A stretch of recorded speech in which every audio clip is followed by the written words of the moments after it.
Y también es importante que estas cuentas que amplificaron este grupo cervecero nacional, en su momento fueron parte de los peñabots, atacaban a periodistas y activistas. Ahorita todo el mundo quiere jalar agua para su molino, quieren posicionarse en medio de la tragedia.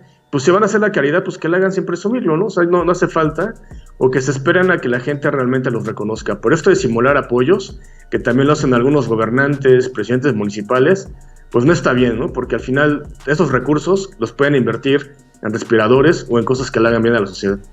Porque ahora, pues la derecha, los conservadores, utilizan en alto grado a los bots, ya que las redes sociales, internet, Twitter sobre todo, pues contratan gente que se dedica todo el día a estar contradiciendo, mal informando, criticando negativamente las acciones del gobierno.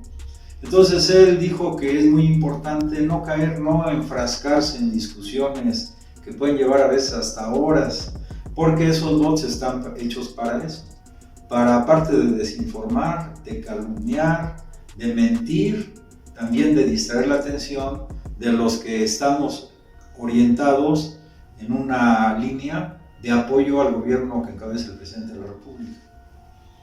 Pero además yo quiero agregar que independientemente de toda la guerra de bots y además de las publicaciones en la mayoría de los órganos de prensa escrita, televisiva, por radio, fíjense ahora también El Financiero sacó una encuesta donde afirma que subió, de acuerdo al Financiero, en 8% la preferencia y el apoyo a las medidas que el gobierno que encabeza el presidente sobre el tema del coronavirus y otras medidas que se han tomado de carácter económico. O sea que el presidente de la República está enfrentando con éxito toda esa campaña de rumores, de chismes, de calumnias que se difunde por miles y tal vez millones de noticias que se reproducen falsamente en todos los niveles. Entonces el consejo que él nos da es no enfrascarnos con los bots. Al contrario, ya sabemos que son bots. Por ejemplo, en el caso de las redes de nosotros, en dos videos anteriores, se metió por ahí una señorita, donde hace una pregunta a todos los que dan opinión favorable de los videos que nosotros haciendo, donde dice, hola, saludos a Fernando o a X.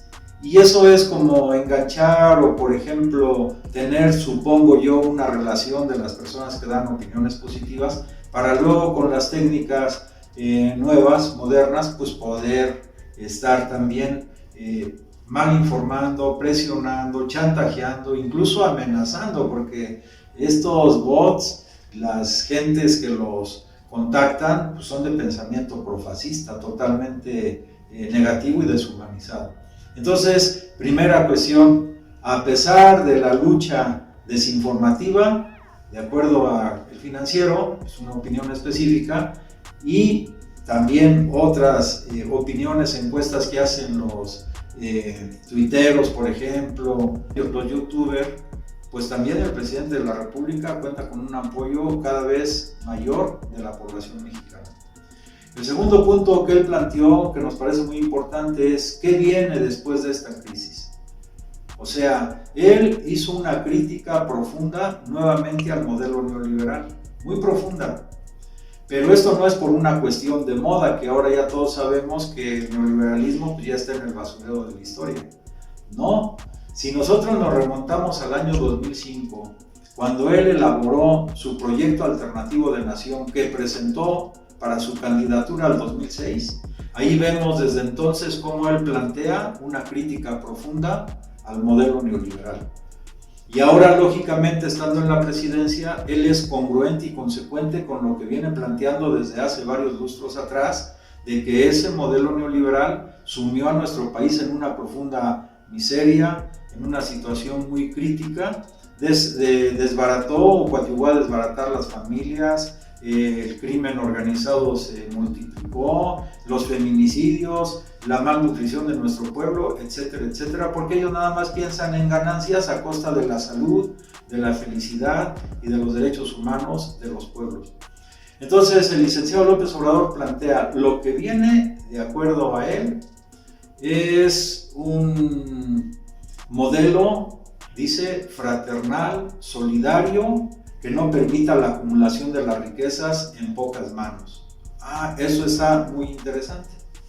Repito, un modelo fraterno, solidario, que no permita la acumulación de la riqueza en pocas manos y además que no haga lo que hizo el modelo neoliberal, que fue prácticamente privatizar y desestabilizar los sistemas de salud y de educación en los países donde con más fuerza penetró. Bueno, pero si vemos eso, en el momento actual hay por lo menos 2 países donde se cumplen estos elementos de fraternidad, de solidaridad, de no acumulación de la riqueza en pocas manos y donde los sistemas de salud y de educación son profundamente robustos y se ponen a disposición del pueblo de manera gratuita. Me refiero a esos 2 países son Cuba, que conocemos bien en América Latina, y Corea del Norte en Asia. Y la situación es, ¿por qué hacen eso? Porque su sistema no es el sistema capitalista, es el sistema socialista. Entonces el socialismo es un sistema altamente humanitario que permite que precisamente no se acumule la riqueza en pocas manos, sea un régimen fraterno, solidario y además todo el sistema de salud y de educación es gratuito. Ahora hay otros países también donde hay una situación similar. Repito, estos países son países socialistas, tienen un sistema diferente al sistema capitalista, que es lo que hemos vivido. Otro país que ha combatido muy bien el tema del coronavirus y que además ha declarado desde el periodo de Hugo Chávez que están construyendo el socialismo del siglo XXI es Venezuela, donde el número de infectados, el número de personas fallecidos es mínimo, muy pequeño comparativamente con los grandes países capitalistas. Bueno, pero decía yo que aparte de eso hay otros países donde también el sistema de educación es gratuito, el sistema de salud es gratuito, incluso por ejemplo en Dinamarca el transporte es gratuito. Estos países son capitalistas, pero manejan un modelo no rapaz ya en este momento, porque Dinamarca también en su momento explotó los recursos naturales, humanos de otros pueblos. Ellos hicieron ahí su acumulación del capital y de ahí pues ahora tienen una situación, digamos, buena, positiva, pero además su población es pequeña, o sea, son menos de 5 millones de gentes. Entonces eso le permite al Estado, digamos, de Dinamarca desarrollar estas acciones en beneficio del pueblo. Ese podríamos decir que es un sistema capitalista de Estado, donde el Estado interviene a favor de los sectores más desprotegidos. Algo parecido podríamos decir de Noruega, de Suecia, tal vez Finlandia, que son los países que están en la región del mar Báltico, la zona nórdica también. Pero otro, por ejemplo, podríamos llamar es China. China, el presidente en la mañana dijo en poco tiempo, y sabemos que en 10 días montó un hospital y dedicó recursos financieros importantes para combatir el coronavirus. Pero en China también existe es un país capitalista, y podríamos decir que lo que impera ahí es el capitalismo de Estado, donde el Estado interviene de manera muy sólida en todos los procesos económicos y destinan una buena cantidad de sus recursos para beneficio del pueblo. China, por ejemplo, había proyectado para este año acabar con la miseria. En China, o sea, ya más o menos el 96% de la población china ya había salido de ese tema, y en este año ellos esperan llegar al 100%. Por ejemplo, Vietnam, que incluso no tuvo ningún afectado por el coronavirus, 0 muertes, no tiene afectados. También ellos tienen una economía que podríamos llamar capitalismo de Estado. Es decir, el Estado interviene en el proceso económico para garantizar derechos fundamentales del pueblo. A diferencia de los grandes países imperialistas, que diríamos con toda claridad, ahí lo que priva es un capitalismo monopolista de Estado. Quiere decir que la fuerza del Estado se pone al servicio de los grandes monopolios. Entonces, México, ¿qué estamos viviendo? Lo hemos dicho desde algunos videos anteriores. La etapa que está viviendo México es una etapa que podríamos caracterizar también como periodo de capitalismo de Estado. ¿Por qué? Porque el sistema de producción que prevalece en nuestro país pues es el sistema capitalista. Pero el Estado mexicano, encabezado en este momento por el presidente de la República, interviene fuertemente en el proceso económico y ha generado, por ejemplo, empresas estatales, que en el periodo neoliberal, pues eso era un pecado, como cuáles empresas. Ya lo hemos dicho, por ejemplo, el Banco del Bienestar. Ese no es de la iniciativa privada, ese es un banco del Estado mexicano.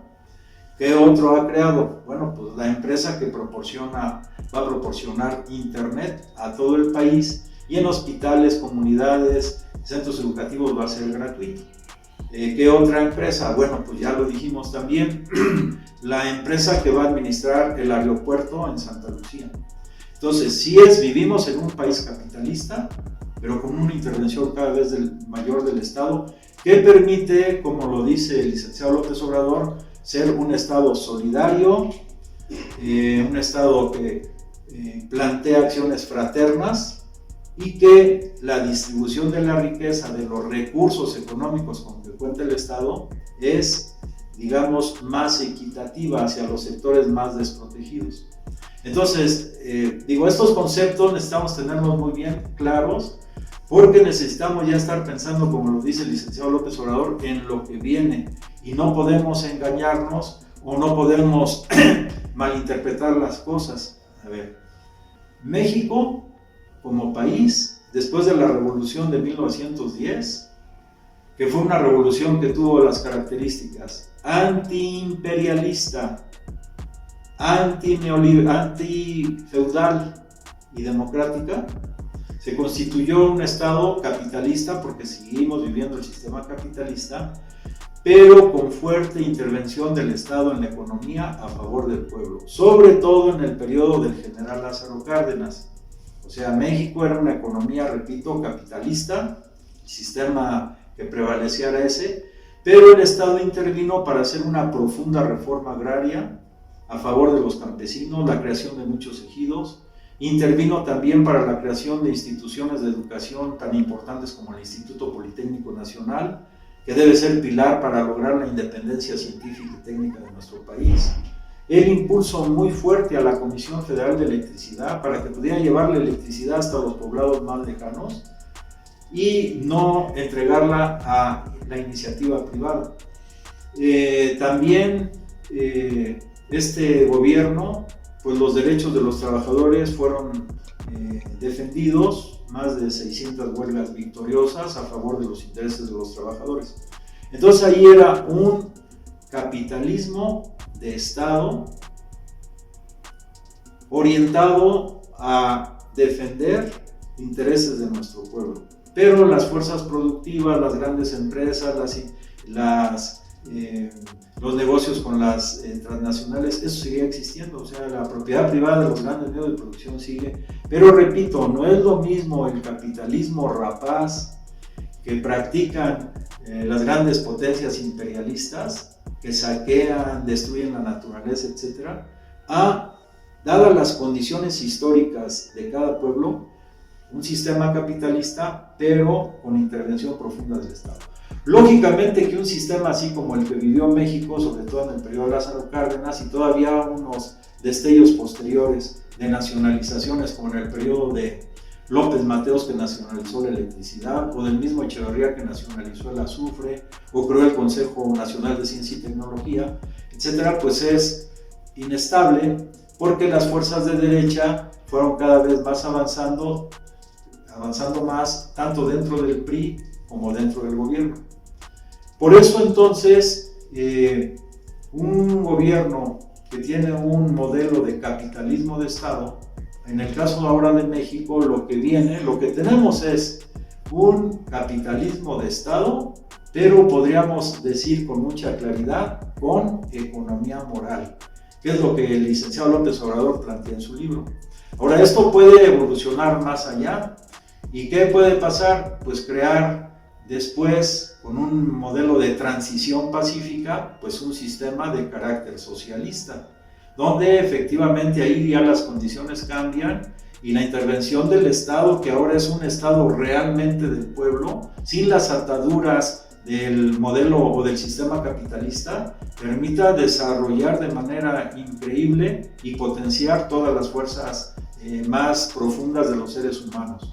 El amor a la naturaleza, el amor a la patria, el amor al pueblo.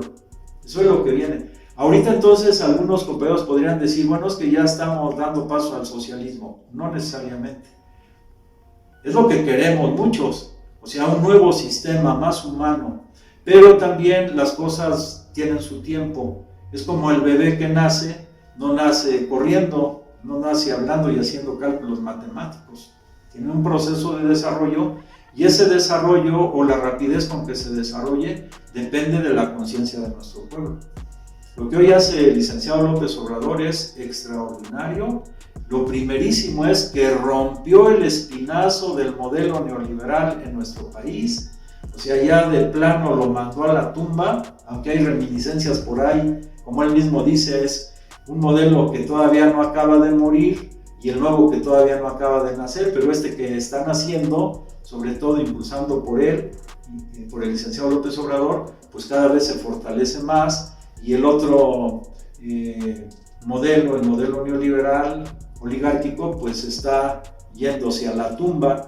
Pero algunos de esos no quieren irse a la tumba, como Salinas de Gortari, el jefe de la mafia, el que de manera más intensa promovió el modelo neoliberal en nuestro país. Pero eso ya depende de nosotros como pueblo organizado, que ayudemos a que ese empujón sea cada vez más fuerte y el surgimiento de un mundo nuevo sea cada vez más rápido y más intenso. Sobre este tema, igual, una buena noticia, algún periodista hoy le preguntó al licenciado López Obrador sobre el tema de Felipe Calderón. Y él entonces se explayó un poco. Dijo que ese tema, que está en manos de la justicia norteamericana, no debe nada más quedarse así por encima, sino que él planteó que en ese periodo se estableció ese plan rápido y furioso que permitió la entrada al país de una inmensa cantidad de armas, y entonces él sugirió que la justicia norteamericana debe también investigar a funcionarios del gobierno norteamericano, de las agencias que él mencionó, la DEA, la CIA, y en sus nexos con los funcionarios del gobierno mexicano, para que esta situación quede muy clara. O sea, porque repetimos lo mismo, o sea, se avanza, pero a la vez se puede retroceder si no se llega al fondo de las cosas. Creo que es un elemento muy importante que el presidente de la República también le está dando al presidente de los Estados Unidos de Norteamérica, porque esos órganos y algunos de los directores de esos órganos en Estados Unidos pues son los que han estado conspirando también contra el presidente de los Estados Unidos de Norteamérica, contra Donald Trump. O sea, lo que planteó hoy el presidente de la República es sumamente importante, tanto, repito, profundizar esos delitos que se cometieron en el periodo de Felipe Calderón y que su secretario de Seguridad en su momento ya está en la cárcel norteamericana, como los nexos que se tienen con los grupos que se han mantenido en el poder tanto en México como en los Estados Unidos de Norteamérica. Y lo otro que planteó el licenciado es la perspectiva de lo que viene. Yo agregaría en ese tenor que lo que viene desde mi punto de vista, tomando como base esta explicación que dio el licenciado, viene un gobierno mundial de independencia y de paz. Es decir, que cada país del planeta, de manera independiente y no subordinado a nadie, decida por sí mismo su propio destino en los ritmos y debido a las peculiaridades de cada país. Algunos entonces, como Venezuela, pues seguirá construyendo el socialismo del siglo XXI, Cuba, Corea del Norte, otros países ya están muy avanzados en el camino al socialismo. Otros pues transitarán una parte como este modelo de capitalismo de Estado, que repito en México se dio, además se dio de manera criolla, autóctona, este periodo sobre todo de Cárdenas, que no tiene que ver, porque también algunos se confunden en eso, con lo que se vivió en Estados Unidos en el periodo sobre todo del presidente Roosevelt, que fue el periodo del keynesianismo. Es decir, Keynes desarrolló su proyecto, Estados Unidos lo aplicó para paliar la crisis de 1929 y distender las acciones de protesta en los Estados Unidos y como un paliativo para el gobierno norteamericano, para el pueblo norteamericano. Muy diferente a lo que pasó en México con Cárdenas. O sea, Cárdenas lo que hizo no fue un paliativo, no, Cárdenas lo que hizo fue un cambio estructural profundo, como ya lo dijimos, con la reforma agraria a favor del pueblo, con la defensa irrestricta de los derechos laborales para los trabajadores, con elementos consustanciales para llevar a cabo la independencia científica y tecnológica del país, etcétera, etcétera. No confundir, porque algunos dicen, no, pues es que lo que viene es el modelo keynesiano o el estado de bienestar. No. Esa es otra cosa. O sea, lo que viene ya lo planteamos, un capitalismo de Estado, y nosotros esperamos, pero eso dependerá de la organización de nuestro pueblo, que ese periodo sea lo más corto posible para transitar a un estadio superior de desarrollo, a un nuevo sistema, que es el sistema socialista. ¿Cuánto puede llevar eso? Pues a lo mejor puede llevar 10 años, 20 años, no sabemos.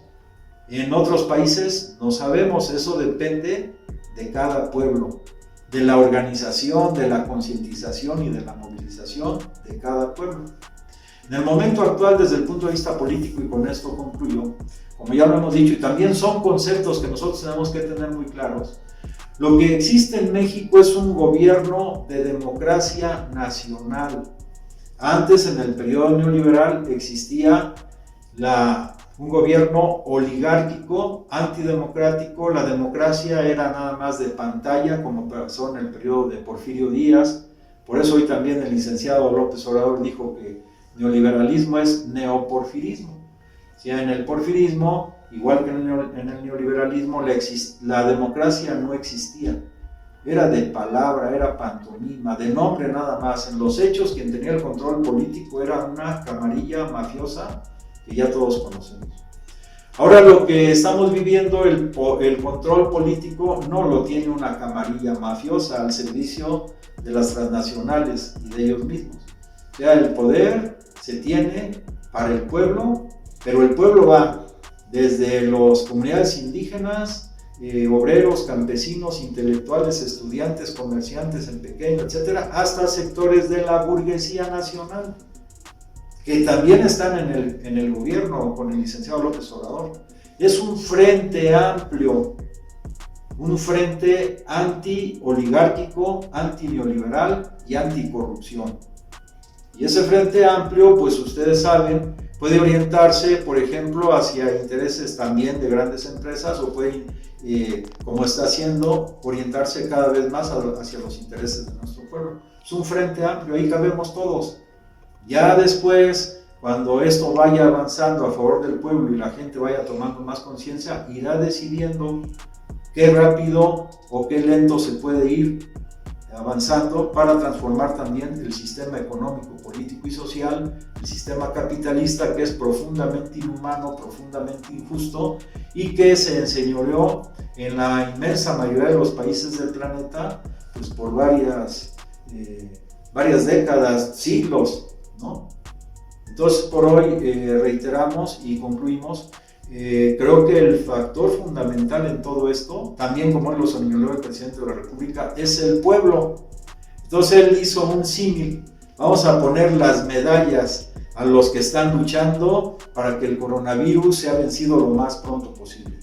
Medalla de oro, dijo, para el pueblo de México, porque es un pueblo que va entendiendo sin necesidad de coacción, presión, nada de eso, que debe permanecer en casa y que debe tomar las medidas que diariamente plantea el doctor Hugo López Gatell. Segunda medalla de plata, dijo él, pues para los médicos, enfermeras, camilleros que están en la primera línea de acción atacando este problema, los cuales, como él dijo, pues son héroes nacionales. O sea, yo creo después de que pase también el periodo de la pandemia, los valores con lo que nosotros vemos a cada uno de los profesionistas, indudablemente que el valor de los médicos, enfermeras, camilleros, los destinados al sector salud, van a subir notablemente en la escala de valores de los mexicanos a un nivel que debieron haber tenido siempre, pero que en el periodo neoliberal también prevaleció el dinero y mucha gente se corrompió, aunque hizo el juramento que hacen todos los médicos desde Grecia, ¿no? Y el tercer lugar, pues es también para un núcleo de personas especializadas, matemáticos, epidemiólogos, etcétera, etcétera, que han ido viendo o han ido desarrollando los modelos matemáticos que nos permiten ver en qué periodo era la primera fase, la segunda fase, la tercera fase, los días más críticos, y como ya lo ha explicado el doctor Gatell, pues afortunadamente en México, aparte de las gráficas o de las proyecciones que había, parece que nosotros vamos incluso más abajo, o sea, porque ya saben que siempre una proyección, sobre todo estadística, pues tiene un rango de error, o sea, puede ser porcentaje arriba o porcentaje abajo. De acuerdo a los modelos que se han estado planteando, vamos mejor de lo que fuera la media, vamos más abajo de la media, y esa es buena noticia. Entonces, desde el punto de vista olímpico, en primer lugar, para el pueblo de México, siempre el pueblo de México. Segundo lugar, en el combate al coronavirus, todo el sistema médico, doctores, enfermeras, camilleros. Tercer lugar, los especialistas, que hacen también un aporte muy relevante. Pues les agradezco su atención, y si les gusta lo que planteamos aquí, pues comuníquense con nosotros a través de las redes. Muchas gracias.